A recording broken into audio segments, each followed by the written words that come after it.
Yeah, Good. I think it has real potential. Soundtrack to your student life with Ram Ram.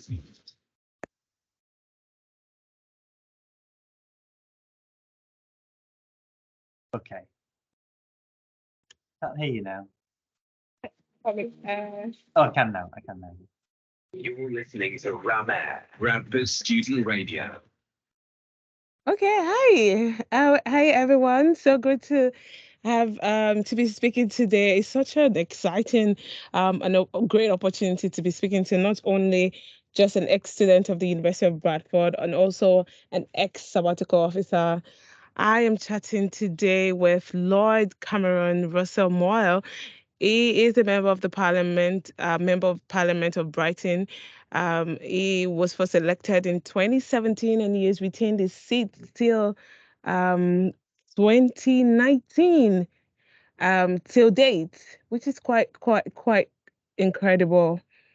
How are you doing today, Well, Lloyd? great. I've just come from a 50th anniversary party for Peace Studies in Bradford University. So we've had the Vice Chancellor, the Dean of the school, the head of the department, and lots of the alumni together for tea and coffee down in the House of Lords. So it feels like my work never stops with Bradford. And of course, I'm still a trustee at the Student Union. We, of course, have a situation where our fantastic general manager, who's been there a long time, is looking to move on now. Well-earned rest for him, and we will have to start thinking about appointing new people. So Bradford still takes up a little bit of my time, but most of my time, of course, is for Brighton, which is my home city, where I was born, even though Bradford is my city where I became a man. Let's start from the very first question I've been wanting to know. How was your time in the university? So Elizabeth, you told me while you were a sabbatical officer that you were a very getsy kind of person. You everything you wanted, and in that time that was the time when you had like so many people show up for meetings, and you would just say this is what you wanted, and you were always getting. Did you ever think you were going to be an MP one day? How was your journey in the university? Oh, well, look, Bradford University, how I got to Bradford University, I still don't quite know, because I didn't apply to Bradford. I applied to a lot of other universities, but there was a newspaper article about me, well, not about me, but it included a quote from me, and they misquoted to say that I was a student at Bradford University. And I thought, oh, that sounds interesting. I looked up about Bradford University and I thought, well, actually, that does sound like quite an interesting university. So I phoned up the other universities and said, look, I'm not coming to you. And I phoned up Bradford and said, will you accept me? And they said, yeah, okay, come along. So I came. Bradford was a real city that was really struggling at the time. I mean, Bradford always is a city that goes ups and downs, but it was really struggling. You know where Westfield is now in Bradford? That had been knocked down and it wasn't replaced with anything. So it was literally a big hole in the city centre. And you couldn't walk from Foster Square to Interchange because it was a huge building site. And that building site lasted for about 8 years, if I remember rightly, because they ran out of money to build it. So it was, Bradford felt like it was down and out, but also it was at a real time of change. So the university had just signed up to be it was called an eco-versity at the time. It was a huge building program. So when I arrived, I think some of the cladding is coming down now on Richmond Building has been partly replaced because of the fire risk that we now know from Grenfell. But when I got there was no cladding. It was just an old 1960s, 1970s building. Student halls were behind the student union, where there's a car park and everything now. That was student halls there, and where there's some basketball courts, aren't there, opposite the library? That was the student halls that I was in. So they've all been knocked down now. My student halls literally looked over the entrance to the library, and they were old student halls. You know, the front entrance of the library. They were old student halls that were kind of tired, and but they were cheap and cheerful. And we had good fun. And the student union was completely falling down. That atrium area that you know now, where you can kind of, there's the coffee shop and there's the ram air is there. Yes. That was all open to the elements. There was no roof on it. So that was all open courtyard, and everything was kind of falling down a bit, and it was feeling very sad. But and the nights were getting old and tired, but you still could sometimes pull a punch. So some nights you could still get 1,000 students heading to the nightclub downstairs, and it would be packed. And there was a smaller nightclub called Event, I think it was called, and then the basement was the bigger one. And Event was a smaller one where you could hire it out, and students would put their own nightclubs on. I remember we organised for about 6 months. We organised a weekly reggae night, which for some reason the student union manager at the time was either oblivious or he was in on it. But a shisha pipe, i.e. bomb, used to get passed around, and it had not just tobacco in it. Let's put it like that. But of course, I did not partake. I just enjoyed the atmosphere. Yeah, because there's something you're not taking credit for. Because I mean, someone was telling me about how that you decided to make this SU a better place where people can read. Before now, we used to be beers and beers and beers all in this building, and so you decided to say, you and the other sabbatical officer, and you should take credit for it, decided to make it a bit more accommodating for people to come and read and study and relax and be together with their friends. All of those things were great, and I love going out. I like going out for a bit of a party every now and again. And I've got nothing wrong. I'm not a teetotaler. I drink alcohol like the next best man. But the student union had been in lots of problems financially when I got there. Sure. So the student union used to do all the print shop used to be run by the student union. All the shops used to be run by the student union. The bars were run by the student union. Even the ones in Richmond House were run by the student union.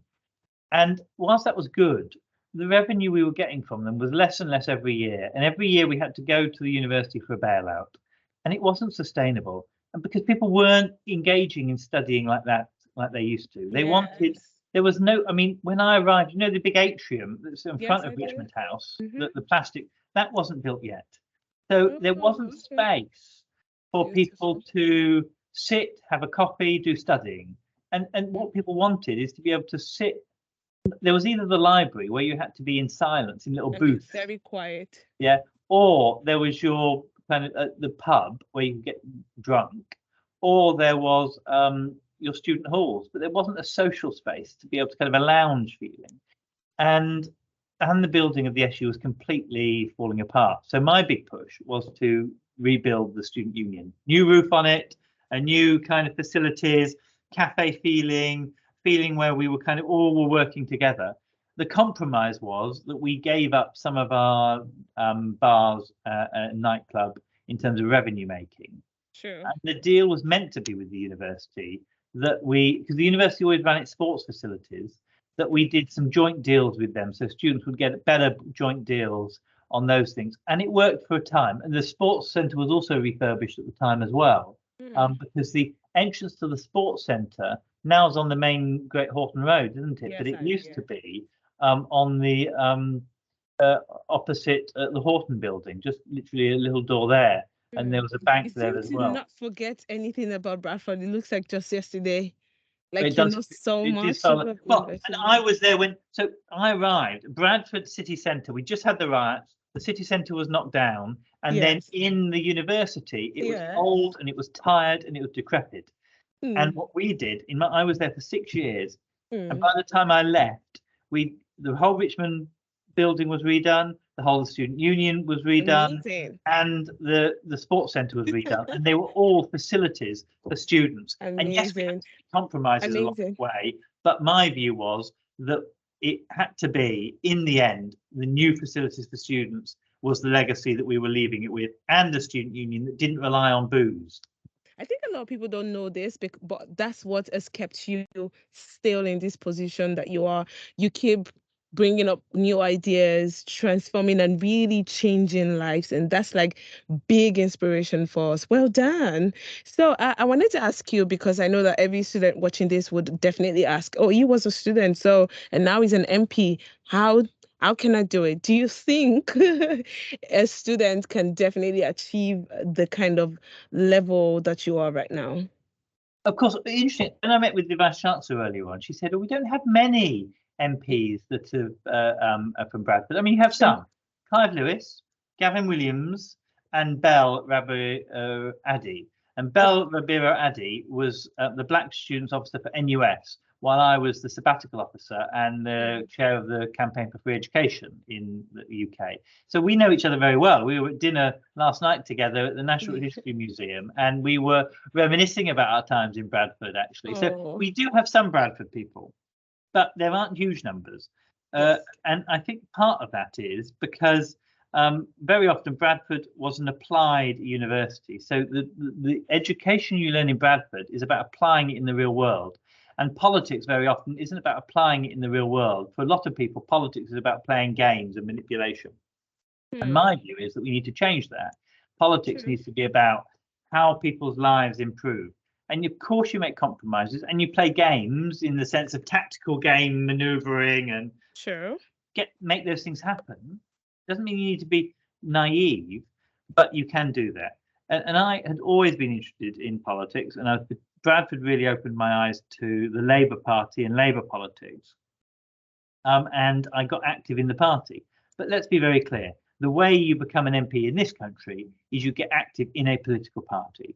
And you can choose what political party you have. Of course, I would say you should join Labour and cooperative political Well, parties. your name sounds very conservative, though, because I was talking to Michael before now, and they said, Lloyd Russell. Your name sounds very conservative, but I'm sure you're going to, of course, tell us to join Labour, which is, I mean, your party. But the reason I've got two surnames is my mum didn't believe in taking my dad's name, Oh, now I and so see. she's Russell and my dad's Moyle. Now it makes sense. Because I was wondering, like, okay, so let's talk about how education, what difference have you seen in the education system from before and now? Well, I mean, of course, there is education changes with the need, but education at Bradford was meant to be about applied education. So it was meant to give you, I mean, at one point we had this phrase, making knowledge work. I don't know if it's still a phrase that's used in Bradford University. The idea that knowledge needed to work for you. But my view on the other side of that is it shouldn't be that you just do education to get a job. That's important. Jobs are important. Work is important. But it's more than that. It's not about making you work, but it's about applying that knowledge and changing the world around us. And I don't mean that just in some hippies peace studies sense, but in engineering, in the car engineering program in Bradford, ABS, assisted braking systems, which stop brakes locking and saves hundreds of thousands of lives globally. It was Bradford that developed that. It took knowledge and it applied it to make a difference in the real world. And to me, that's really important. But I do think that there is a push more and more in education because people pay large student fees to think, what am I going to get out of it? And education shouldn't really be about what you're going to get out of it. You should, of course, get a good job.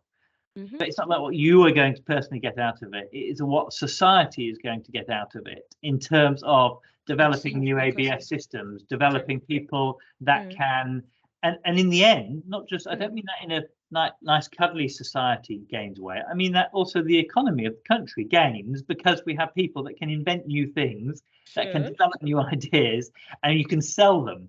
Or you can go back to wherever you come from if you're an international student, and you can apply that knowledge to help improve the community and the country you're from. So it's very much that's what the focus should be. And I do think that changes with the increasing fees that we see. I mean, when I was a student, I paid £1,000 a year. We're paying £17,000. I know. I know. So it's a big difference now. And so that changes a mindset. And I don't blame any student for that changed mindset, but I do think the system now it doesn't help. Okay, so let me ask you this quick question.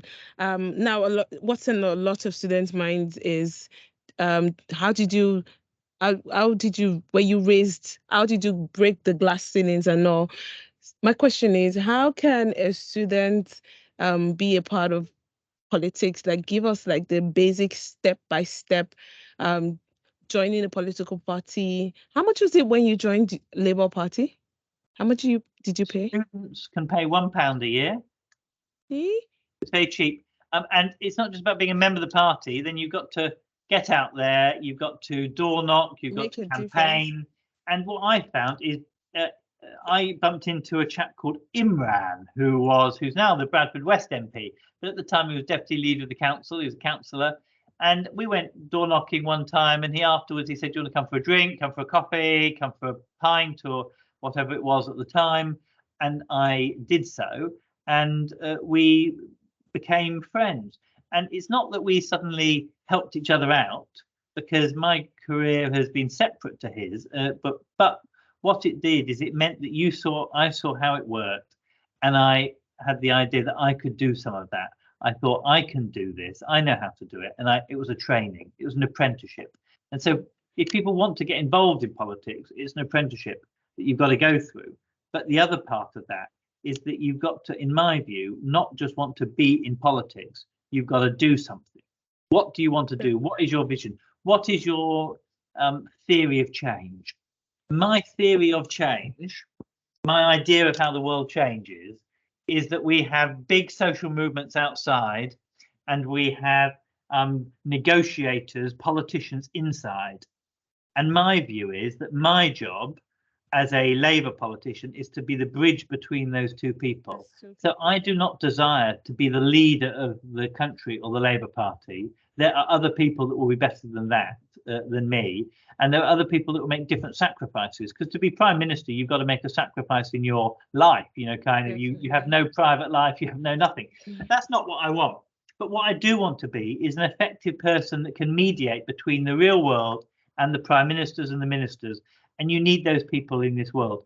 If everyone's going in it saying, I want to be Prime Minister, I'm afraid you're going to be very disappointed. If you go in it saying, I want to improve my communities, and then you find the best way to do that, and it might well be becoming Prime Minister is the best way of doing that for some people, but you find your best way of doing that, then you can have success in politics. But if you just say, I want to be an MP and I want to be Prime Minister, then I think you're going to be disappointed. Let's talk about your role in the office. You've been in the office since 2017. What's that one policy that you have been championing? Well, the policy that I first came in politics to champion was youth work. Oh, that's good. And I wrote a very big report at the time about, when I first came in, about state of youth work in Britain, the failures of what had happened and what we needed to improve, including the regulation and recognition of youth work, etc. And I must say, all the political parties in their manifestos included elements of my plan that I introduced last time. And I hope that the same will happen this time. And we see there's a youth and building fund now that is available for new youth projects around the country. That was in my recommendations for the manifestos, and now that is being spent in communities. So that was a real push, that we got some real aims that affect real people. And now I sit on Parliamentary Administration and Constitutional Affairs Committee and the Trade Committee, and so I look a lot about these bigger issues about international trade, and how the Constitution works. Now, these are esoterical big issues, but they make a real big difference. How do people vote? How do people get to the polling stations? How does democracy work? And how can we improve democracy? I'm excited about everything that you've done. I mean, really, really big stuff you're doing. So any last words? Do you have any last words for what would you tell your younger self? Well, my view, and when you're younger, I think you can do anything, can't you? When you get older, you're knocked around so much. You've had so many knocks that you think, oh God, I probably can't do that now. But when you're younger, you've got to have a confidence that you can do it. And I thought we could do it. We could do whatever we wanted through campaigning, through vigilant action, and you had to have fun. So I made sure I had fun, but I was passionate, and we had arguments. We had big arguments. Don't be afraid of having a big Barney, but at the end of it, make sure you can have a cup of tea with each other. Kind of have the argument, but don't make it personal. And some of those things I probably would tell my younger self now to not, because I did sometimes get personal, because you feel passionately about these things, but to make sure that you stick on that right balance, and then think of the things that you can achieve. And then finally, I think what we did is that we set things in motion. So look, I was out of the university. Well, actually, I was in the university still because I was working, but I was no longer really a student when the new student union building opened up. I had moved on, but I set the wheels in motion to get that built. Now, I enjoyed using the new swimming pool in the sports centre by the time that was reopened, but by that time I was just someone living in Bradford that came and used the facilities. So I don't just do things that you expect to see the outcomes of. Sometimes you see them years later, and that's the joy. You come back.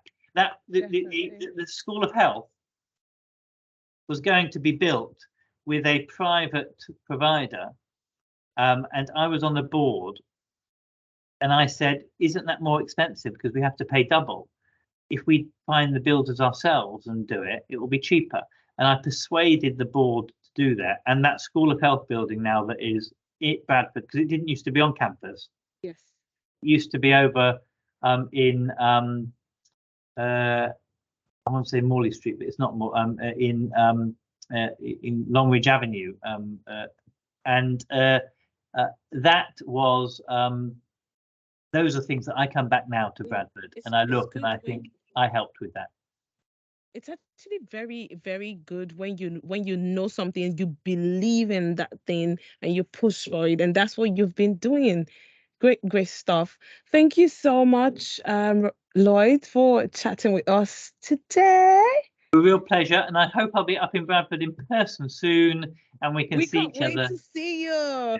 The studio is getting a revamp now, and we're hoping to have someone like you in the studio someday, taking pictures. Well, when it gets a revamp, we'll come and open it up with a nice big ribbon. Perfect. Love it. Let's do that. Lovely chatting with you. Thank you so much for taking out time out of your busy time to chat with us. I'm so excited we did this. You owe me. You still owe us.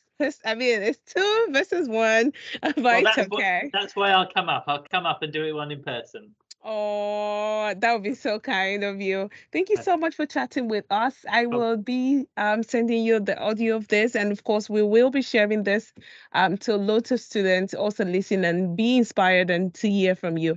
Thank you very much. See you later. Cheers. See you. Bye-bye. Bye-bye.